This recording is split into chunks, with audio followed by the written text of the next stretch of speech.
Olá, tudo bem? Meu nome é Guilherme Domingues e hoje eu vou conversar com vocês sobre o Marco Legal de Startups e Empreendedorismo Inovador. Bom, para me apresentar, por que eu estou aqui para falar com vocês desse tema? Eu sou CEO e cofundador do Brasil Lab, o primeiro hub de inovação GovTech do Brasil e da América Latina, que desde 2016 acelera e conecta startups com o poder público, além de atuar em temas como advocacy pela modernização da legislação de compras públicas no Brasil e da agenda de inovação e transformação digital dentro do setor público.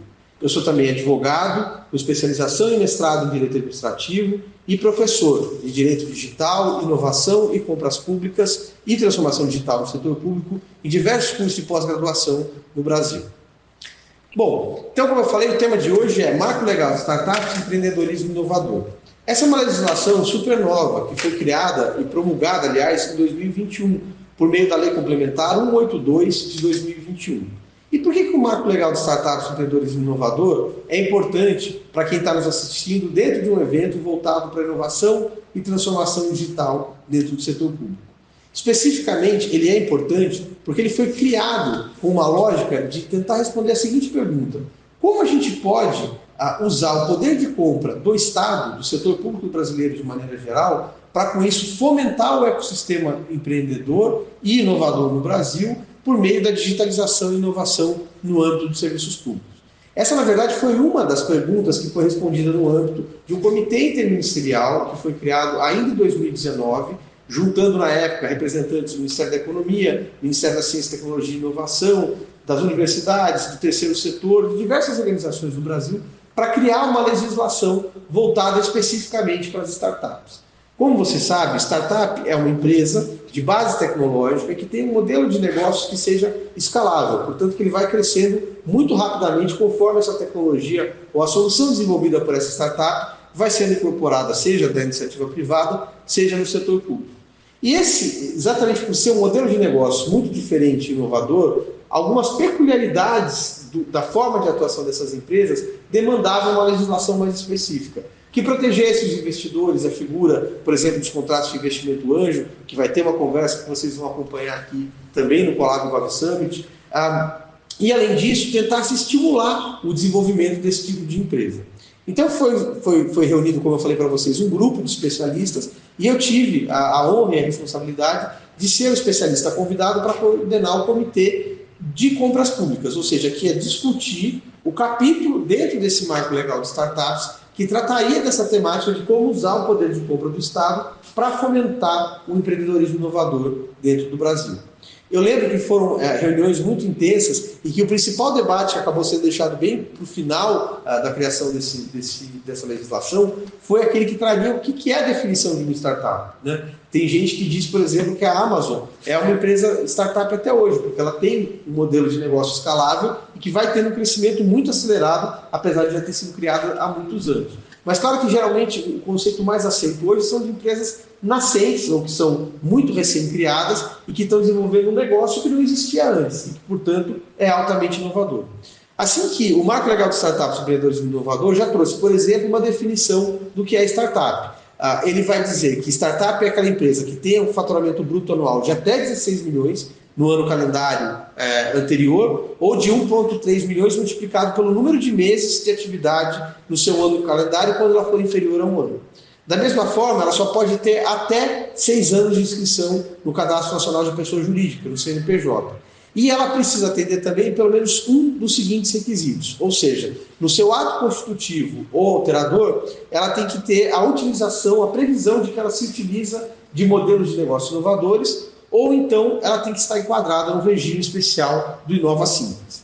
Essa seria a definição de startup. E aí, como que isso vai impactar o setor público? Bom, de duas grandes maneiras. Primeiro, porque o Marco Legal de Startups e Empreendedorismo Inovador trouxe no artigo 11 a figura do ambiente regulatório experimental. O que é isso? O ambiente regulatório experimental é aquilo que, na expressão mais corrente, é chamado de sandbox regulatório, que é a possibilidade de que órgãos e entidades da administração pública possam instituir programas de ambiente regulatório experimental, ou seja, estabelecendo um conjunto de condições especiais, simplificadas e temporárias, para que essas empresas participantes desenvolvam modelos de negócio que são inovadores ou testem tecnologias inovadoras ou experimentais. O que isso quer dizer? Basicamente que o poder público vai poder, num determinado período de tempo, suspender a vigência de alguma norma ou a exigência de alguma norma para que você teste um ambiente experimental, teste uma solução inovadora ou experimental.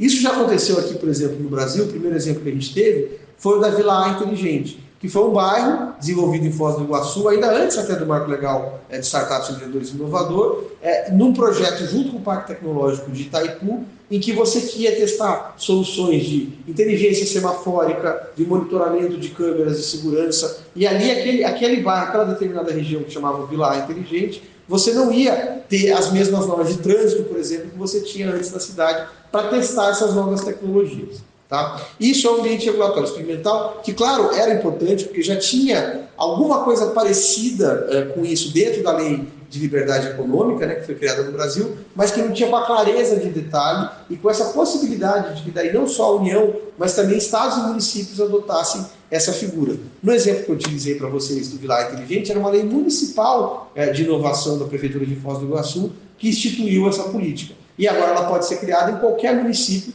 ou qualquer estado do Brasil, além, claro, como eu falei, no nível federal pela União. E aí o tema que mais impacta para você que é gestor público ou gestora pública, para você também que tem uma GovTech ou que tem uma empresa já que atua na área de tecnologia e inovação e está pensando em ter o setor público como cliente. O que o Marco Legal trouxe de novidade? E vale já destacar para você, uma novidade que é inédita no mundo. Não existe no mundo nenhuma legislação similar à brasileira que preveja essa figura hoje chamada de Contrato Público de Solução Inovadora, o CPSI. E qual que é o grande diferencial dessa figura e dessa modalidade jurídica de contratação pública? Bom, o grande diferencial que está previsto no CPSI é que ele muda a lógica de contratação do poder público. Primeiro, porque ele legitima e legaliza, institucionaliza um período de testes entre o poder público e os potenciais contratantes que ele vai ter para aquela determinada solução. E, além disso, ele inverte a lógica normal de contratação do poder público, em que ele vai apresentar a descrição da solução que ele queria encontrar. Então, seja se eu vou contratar um kit escolar, se eu vou contratar o fornecimento de um determinado medicamento, sempre o poder público ele vai já estabelecer o que ele está buscando. Aqui você inverte essa lógica. Você apresenta o problema para a sociedade e espera que o ambiente empreendedor, o ecossistema empreendedor, traga para você a solução. E, inclusive, essa solução pode não estar pronta. Ela pode ser uma ideia, uma nova tentativa de abordagem e que eu vou precisar fazer o quê? O que a gente chamava mais usualmente no ambiente empreendedor de um piloto. Eu vou ter que rodar um teste com o poder público para ver se, de fato, a solução vai resolver aquela dor, aquele problema. E se esse teste for bem sucedido, eu vou, então, poder fazer uma contratação definitiva. E aí, é importante dizer que isso está previsto no artigo 12 em diante do Marco Legal de Startups e Empreendedorismo Inovador, e que ele tem exatamente essa lógica, como eu falei para vocês, de que o poder de compra do Estado seja, então, um indutor de inovação na melhor prestação de serviço público, mas também no desenvolvimento de novos modelos de negócio. E aí, qual que é a lógica, como que funciona essa divisão, então, entre o contrato público de solução inovadora e aí depois o que a gente chama de contrato definitivo ou contrato de fornecimento? Eu vou explicar para vocês agora, então. O CPSI, como eu falei, o Contrato Público de Solução Inovadora, é a descrição de um problema e que eu apresentei, e eu, poder público, levei esse problema, e vou pensar aqui num exemplo muito rápido para falar para vocês, mas como eu posso usar a tecnologia para melhor gestão da fila de espera do programa habitacional de uma determinada prefeitura, ou que seja de gestão do programa de creches, ou que seja de gestão de almoxarifado de estoque de medicamentos. Eu apresentei essa definição desse problema e vou então pedir que o mercado me traga essas soluções. Vale dizer que essa aplicação do Marco Legal de Startups e Empreendedorismo Inovador é para todos os órgãos e entidades da administração pública direta, autárquica e fundacional de quaisquer dos poderes da União. Então, ela já é uma lei nesse sentido nacional, por isso que, inclusive, ela é uma lei complementar, né? Que é, dentro da hierarquia de normas que a gente tem no direito, é uma das grandes, das mais relevantes, só abaixo da emenda constitucional. Além disso, empresas públicas, sociedades de economia mista e suas subsidiárias também vão poder adotar o Marco Legal de Startups e Empreendedorismo Inovador se elas quiserem fazer esse teste de solução. E aí como funciona? Eu fiz então a descrição desse problema, publico um edital com a descrição desse problema e abro um prazo de 30 dias para receber a inscrição de soluções. E qual que é a grande diferença que a gente tem dentro do Marco Legal de Startups e Empreendedorismo Inovador? Primeiro é que você vai ter esse período de teste limitado a 1 ano, prorrogável por mais 12 meses. Então, o artigo 14 diz que eu vou poder, no máximo, rodar esse período de teste por 12 meses. Além disso, eu vou poder já fazer pagamentos para a contratada que ajudem no financiamento desses testes, principalmente se eu começar, por exemplo, testando uma solução de uma ferramenta na área de educação, por exemplo. Eu estou testando essa solução em 2 escolas, quero aumentar para 4 escolas, quero aumentar para 8 escolas, e isso vai poder ter um repasse de valor do poder público para essa empresa que foi contratada. Agora, esses pagamentos são no máximo de 1,6 milhões do valor de contrato. Esse é até o valor que na época foi feito, tomando como referência o valor de subvenção que a FINEP dá, que é o dinheiro a fundo perdido que ela dava para empresas que assim conseguem, né, essa possibilidade de subvenção econômica. E esse pagamento vai poder ser feito de maneira antecipada, né, de uma parcela do preço, mas claro, tem que ter uma justificativa expressa para que aconteça essa antecipação. O que é interessante perceber é que depois que eu fizer esse período de teste, e se esse teste for bem sucedido, e o que é importante a gente ter em mente? Que na descrição do problema e nesse edital, eu não vou só falar qual é o problema, eu vou falar quais são os resultados esperados. Então eu já tenho que tentar minimamente estabelecer as métricas que vão comprovar que esse teste foi bem sucedido e que, portanto, ele pode levar a uma contratação definitiva. E qual que é a vantagem de usar o marco legal de startups e empreendedorismo inovador? É que, primeiro, eu posso fazer esse teste com mais de uma empresa, então eu vou poder testar diferentes abordagens para o mesmo problema. E segundo, eu encontrei a solução, eu não vou precisar fazer uma nova licitação. Eu já vou poder, subsequentemente, assinar o chamado contrato de fornecimento, que também vai ser de 24 meses, prorrogável por mais 24 meses. Mas se você olhar, somando o período de teste com mais o contrato de fornecimento, a gente está falando de um contrato de quase 5 anos que você vai poder ter com o poder público, ou do poder público como startup, que trouxe uma inovação muito positiva para aquela organização que fez a contratação, né? O que é importante destacar é que o marco legal de startups, o marco legal de startups, empreendedorismo inovador, dispensa garantias econômicas. Então esse era um problema para a startup ser contratada pelo poder público. Às vezes a gente tem uma empresa de 1, 2 anos, ela não tem patrimônio, ela está trabalhando num coworking, ela não tem uma sede própria. Você tinha uma série de exigências que a lei de licitações trazia que não era compatível com a lógica das startups. Isso tudo está dispensado, assim como a apresentação de documentação de habilitação jurídica, técnica, econômica e financeira. A única exigência é a comprovação de regularidade no tocante à seguridade social, principalmente dos empregados daquela empresa. Tá? E o que é interessante é que as soluções, as propostas que forem apresentadas, elas não vão ser julgadas mais com critério de preço, mas sim com potencial para a resolução do problema. Então isso está muito colocado ali, quer dizer, eu vou ter que avaliar o grau de desenvolvimento da solução, a viabilidade e maturidade do modelo de negócio da solução, e principalmente essa demonstração comparativa do custo-benefício de adotar a solução com aquilo que já havia sido praticado ou com as outras que foram apresentadas na hipótese de eu ter mais de um teste simultâneo, mais de uma empresa que se apresentou para rodar o teste de forma simultânea. Se mais de um teste for bem sucedido, é interessante dizer que daí o poder público vai ter que fundamentar quem ele está contratando e por quê. Por que ele escolheu mais uma, né? E se o teste também não tenha sido bem sucedido, ou ele foi bem sucedido, mas no fim eu também descobri que essa solução pode ser fornecida em escala, eu também não preciso fazer um contrato de fornecimento e posso ir lá e pura e simplesmente fazer uma licitação pelos modelos tradicionais, por exemplo, como um pregão, para fazer a contratação daquela solução.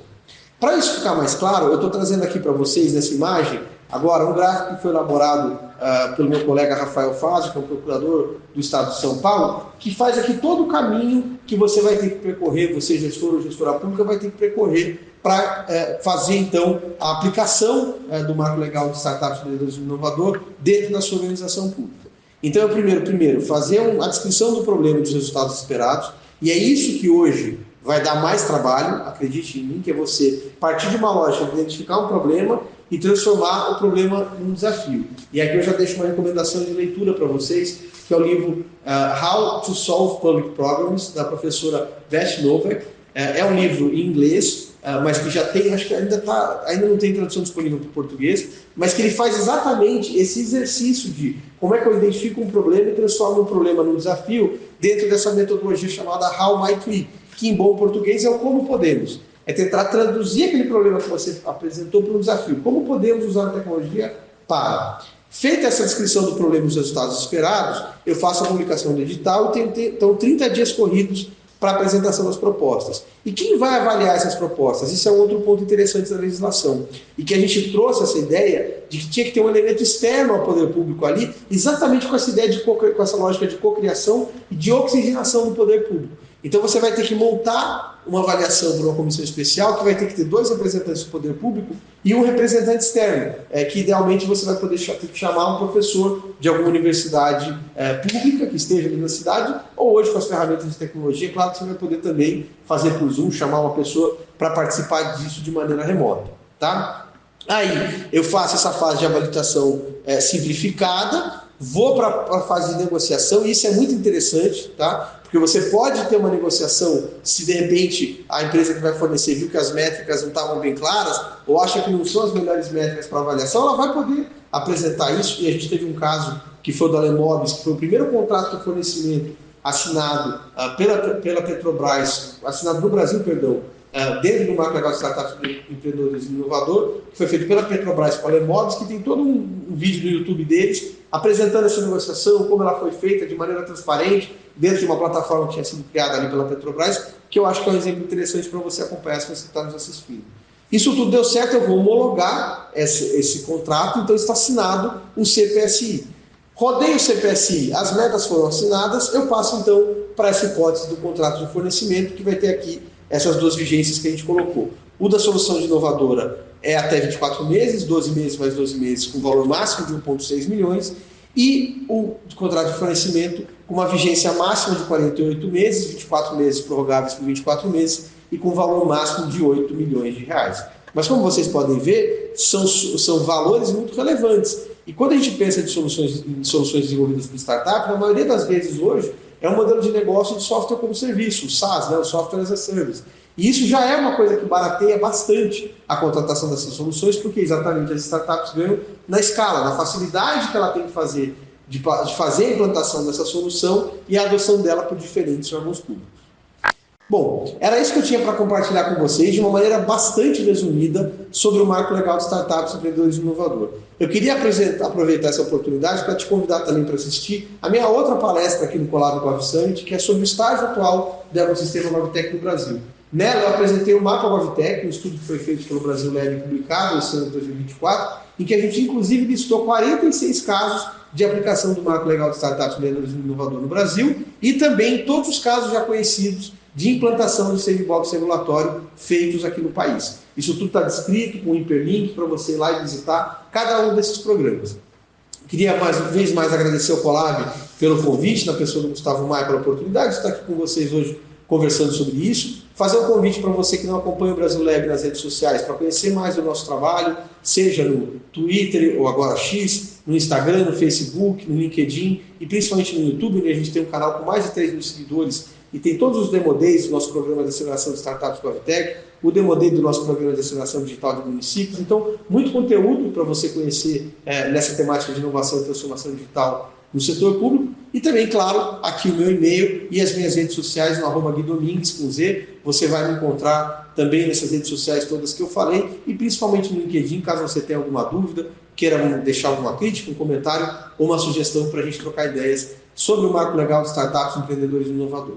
Essa é uma legislação, como eu falei, pioneira no mundo e que agora vai caber a cada um de nós que está envolvido no ecossistema de inovação no setor público do Brasil, tirar do papel e multiplicar os casos de sucesso, visando com isso alcançar melhores serviços públicos no nosso país. Muito obrigado pela sua atenção e até uma próxima. Um abraço. Entrei aqui para falar muito rapidamente, vocês acabaram de ver a palestra de Gui.